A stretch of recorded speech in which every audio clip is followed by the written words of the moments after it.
ബാബാ ദൈവനാണ് ഇന്നത്തെ നമ്മളെ താരം. അപ്പോൾ അടിപൊളി ടേസ്റ്റി ആയിട്ടുള്ള താറാവ് റോസ്റ്റ് റെഡിയായി കിട്ടിയിട്ടുണ്ട്. ഇതിനിടെ കഴിക്കുന്നതിന് വേണ്ടി നല്ല അടിപൊളിയായിട്ട് ചൂടായിട്ട് തന്നെ നെയ്ച്ചോറ് റെഡിയാക്കി വെച്ചിട്ടുണ്ട്. അപ്പോൾ ഒരു പാത്രത്തിൽ നെയ്ച്ചോറ് കുറച്ചെടുത്തിട്ട് കുറച്ച് താറാവ് റോസ്റ്റും ഒരു പപ്പടം കൂടെ വെച്ചിട്ട് നല്ല അടിപൊളിയായിട്ട് ചൂടോടുകൂടി തന്നെ നമുക്ക് കഴിക്കാം. സൂപ്പർ. ഹായ്, നമസ്കാരം. എല്ലാ കൂട്ടുകാർക്കും ഒരിക്കൽ കൂടി എൻ്റെ ചാനലിലേക്ക് സ്വാഗതം. ഞാൻ വിശാഖ്. അപ്പോൾ ഇന്ന് ഞാൻ നിങ്ങൾക്ക് കാണിച്ചു തരാൻ പോകുന്നത് നമ്മൾ റംസാൻ സ്പെഷ്യലായിട്ട് വീട്ടിലുണ്ടാക്കിയ അടിപൊളി ഒരു താറാവ് റോസ്റ്റ് ഉണ്ടാക്കുന്ന വീഡിയോ ആണ്. വീഡിയോയിലോട്ട് കിടക്കുന്നതിന് മുന്നേ നിങ്ങളോട് പറയാനുള്ളത്, ആദ്യമായിട്ട് എൻ്റെ ചാനൽ കാണുന്നവരുണ്ടെങ്കിൽ ദയവായി ചാനലൊന്ന് സബ്സ്ക്രൈബ് ചെയ്ത് എന്നെ ഒന്ന് സപ്പോർട്ട് ചെയ്യണം. വീഡിയോ കണ്ട് ഇഷ്ടപ്പെട്ട് കഴിഞ്ഞാൽ ലൈക്ക് ചെയ്യാൻ മറന്നു വരുത്. അപ്പോൾ നമുക്ക് സമയം കളയണ്ട, നേരെ വീഡിയോയിലോട്ട് പോകാം.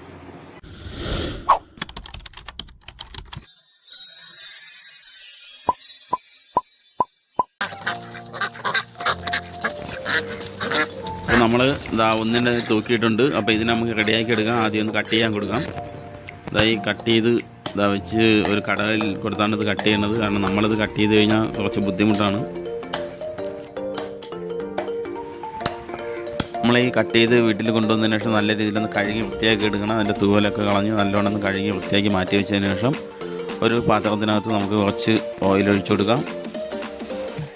എണ്ണ ചൂടായി വരുമ്പോഴത്തേക്കും നമുക്ക് ഗ്രാമ്പു, പട്ട, ഏലക്ക, പെരിഞ്ചീരകം, തക്കോലം ഇത്രയും സാധനങ്ങൾ നമുക്ക് എണ്ണയിൽ ഇട്ട് കൊടുക്കാം. ഒന്ന് ജസ്റ്റ് ഒന്ന് ഇളക്കി കൊടുത്തതിന് ശേഷം രണ്ടാമത് നമ്മൾ അതിനകത്ത് ഇടാൻ പോകുന്നത് പച്ചമുളകാണ്. ഒരു 5-6 പച്ചമുളക് ചെറുതായിട്ട് കട്ട് ചെയ്ത് നമുക്ക് ഇതിനകത്തോട്ട് ഇട്ട് കൊടുക്കാം.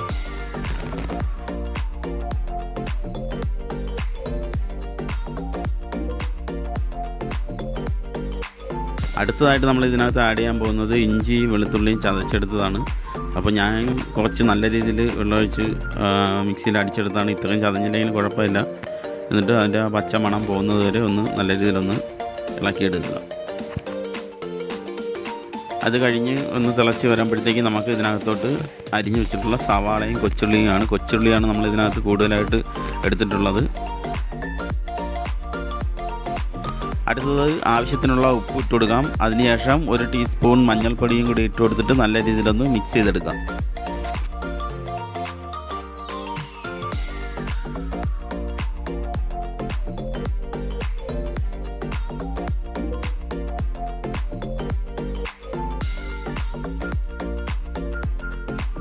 ഉള്ളിയൊക്കെ ഒന്ന് വെന്ത് വരുമ്പോഴത്തേക്കും ഇതിനകത്തോട്ട് 3 ടേബിൾ സ്പൂൺ മല്ലിപ്പൊടി ഇട്ട് കൊടുക്കാം.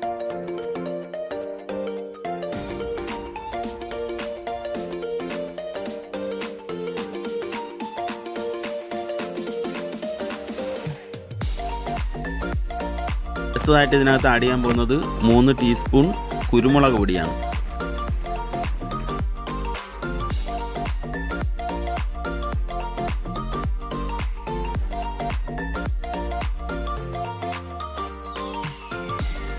അടുത്തതായിട്ട് 1 ടീസ്പൂൺ ഗരം മസാല കൂടി ചേർത്ത് കൊടുത്തിട്ട് ശരിക്കും ഒന്ന് ഇളക്കി കൊടുക്കാം.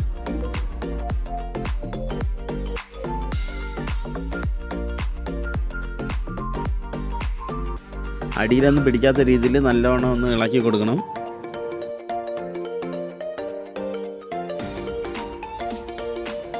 പൊടികളെല്ലാം ഉള്ളി ഇതൊക്കെ ആയിട്ടൊന്ന് മിക്സായി നല്ല രീതിയിലൊന്ന് യോജിച്ച് വന്നതിന് ശേഷം നമ്മൾ ഇതിനകത്തോട്ട് കുറച്ച് വെള്ളം ഒഴിച്ചു കൊടുക്കണം. അപ്പോൾ ആദ്യം നമ്മൾ ഒഴിക്കുന്നത് നമ്മൾ നേരത്തെ വെളുത്തുള്ളി ഇഞ്ചി ചതച്ചെടുത്ത ആ ജാറ് കഴുകിയ വെള്ളമാണ്. അല്ലാതെ ഒരു 1/2 ഗ്ലാസ് വെള്ളം കൂടി നമുക്ക് ഒഴിച്ചു കൊടുത്തതിന് ശേഷം അതിനൊന്ന് കുക്ക് ചെയ്തെടുക്കാം.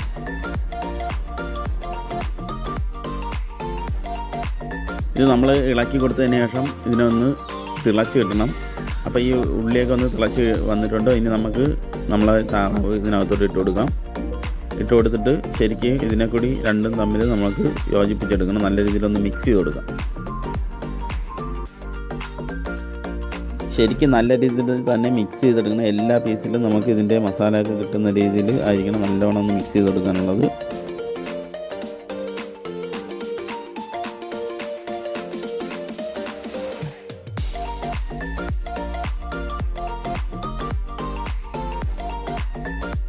ശരിക്കും നല്ല രീതിയിലൊന്ന് മിക്സ് ചെയ്ത് എടുത്തതിന് ശേഷം ഇനി നമ്മളിതിൽ ചേർക്കാൻ പോകുന്നത് തേങ്ങാപ്പാലാണ്. അപ്പോൾ തേങ്ങാപ്പാൽ ചേർക്കുന്നത് നമ്മൾ 2ആയിട്ട് എടുത്തിട്ടുണ്ട്. അപ്പോൾ 1-ാം പാൽ നമ്മൾ മാറ്റി വെച്ചിട്ടുണ്ട്. അത് അവസാനം നമുക്ക് ഒഴിക്കണം. ഇപ്പോൾ നമ്മൾ ആദ്യം ഇതിനകത്ത് തേങ്ങാപ്പാൽ 2-ാം പാലാണ് നമ്മൾ ഒഴിക്കാൻ പോകുന്നത്.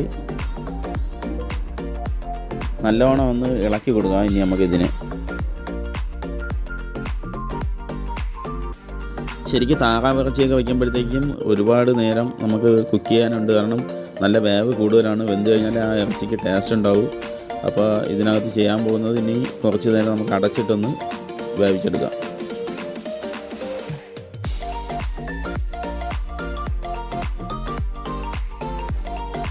ഇടയ്ക്കിടയ്ക്ക് അടപ്പൊക്കെ മാറ്റിയിട്ടൊന്ന് ഇളക്കി കൊടുക്കണം. അടിയിലൊന്നും പിടിക്കാതെ നമ്മൾ ശ്രദ്ധിച്ചോളണം.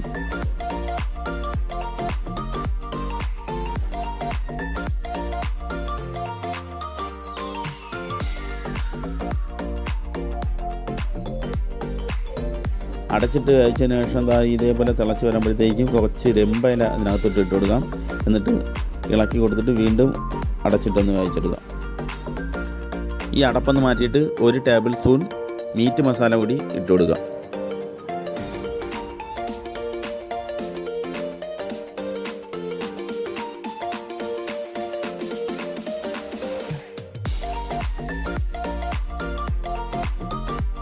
എന്നിട്ട് പകുതി നാരങ്ങ നീരും കൂടി ഒഴിച്ചു കൊടുക്കാം.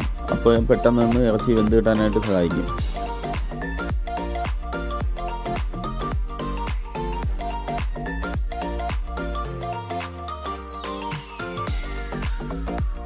ഇനി ഇത് വീണ്ടും അടച്ചിട്ട് വേവിച്ചെടുക്കാം.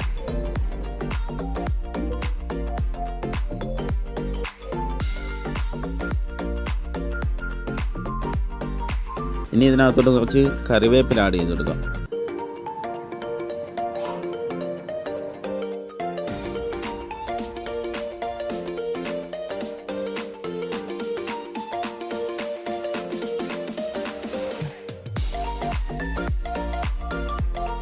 അപ്പോൾ കറിയൊക്കെ ഒന്ന് ടൈറ്റായിട്ട് വരുന്നുണ്ട്, വെള്ളമൊക്കെ വറ്റി. അപ്പോൾ ഇതിനകത്ത് 1 ടീസ്പൂൺ കുരുമുളക് പൊടിയും 1/4 ടീസ്പൂൺ ഗരം മസാല കൂടി ചേർത്ത് കൊടുക്കാം. കുറച്ച് മല്ലിയിലയും കുറച്ച് പുതിനയിലയും വെച്ചിട്ടുണ്ട്. ഇതിട്ട് കൊടുത്തതിന് ശേഷം ഒന്ന് ഇളക്കി കൊടുക്കാം.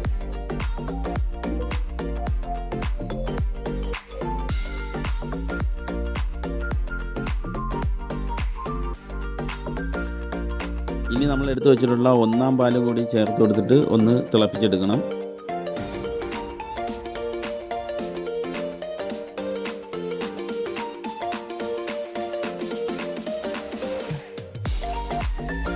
ഇതിനെ നല്ലോണം ഒന്ന് മിക്സ് ചെയ്ത് കൊടുക്കാം. മിക്സ് ചെയ്ത് കൊടുത്തിട്ട് കുറച്ച് ചെറിയ തീയിൽ കുറച്ചുകൂടി ഈ തേങ്ങാപ്പാൽ ഒഴിച്ചതും കൂടി ഒന്ന് നമുക്ക് വറ്റിച്ചെടുക്കണം. ഒന്ന് വറ്റി വരുമ്പോഴത്തേക്കും 1 ടേബിൾ സ്പൂൺ നല്ല നാടൻ വെളിച്ചെണ്ണ മേൽഭാഗത്തായിട്ട് ഇങ്ങനെ ഒഴിച്ചു കൊടുക്കാം. ഒന്ന് ഇളക്കി കൊടുത്തതിന് ശേഷം ഒരു 5 മിനിറ്റ് കൂടി ലോ ഫ്ലെയിമിൽ ഇട്ടിരിക്കാം. ആലപ്പുഴ സൈഡിലേക്ക് പോകുമ്പോഴത്തേക്കും കിട്ടുന്ന അതേ ടേസ്റ്റിൽ തന്നെയാണ് ഈ ഒരു താറാവ് റോസ്റ്റും ഞാൻ ഉണ്ടാക്കിയിരിക്കുന്നത്.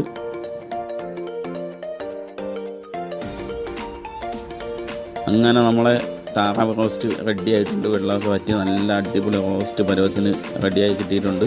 അപ്പോൾ ഇതിൻ്റെ കൂടെ കഴിക്കുന്നതിന് വേണ്ടി നല്ല ഒരു സൂപ്പർ ഒരു നെയ്ച്ചോറാണ് വീട്ടിലുണ്ടാക്കിയിട്ടുള്ളത്. നല്ല ചൂടായിട്ട് ആവി ഇറക്കുന്ന നെയ്ച്ചോറും അതിൻ്റെ മേളിൽ നല്ല അടിപൊളി താറാവ് റോസ്റ്റും ഒരു പപ്പടവും കൂടെ സലാഡ് അച്ചാറും കൂടി വെച്ച് നല്ല രീതിയിൽ ഉച്ചയ്ക്ക് ഒരു പിടി പിടിക്കാം. അപ്പോൾ ഈ ഒരു വീഡിയോ നിങ്ങൾക്ക് ഇഷ്ടപ്പെട്ടെങ്കിൽ ഒന്ന് ലൈക്ക് ചെയ്തിരിക്കണം. അതേപോലെ തന്നെ എൻ്റെ ഈ ചാനൽ ആദ്യമായിട്ട് കണ്ടവരാണെന്നുണ്ടെങ്കിൽ ദയവായി ചാനൽ കൂടി ഒന്ന് സബ്സ്ക്രൈബ് ചെയ്ത് എന്നെ ഒന്ന് സപ്പോർട്ട് ചെയ്യണം. നല്ലൊരു വീഡിയോ ആയിട്ട് വീണ്ടും കാണാം. എല്ലാവർക്കും ബൈ ബൈ.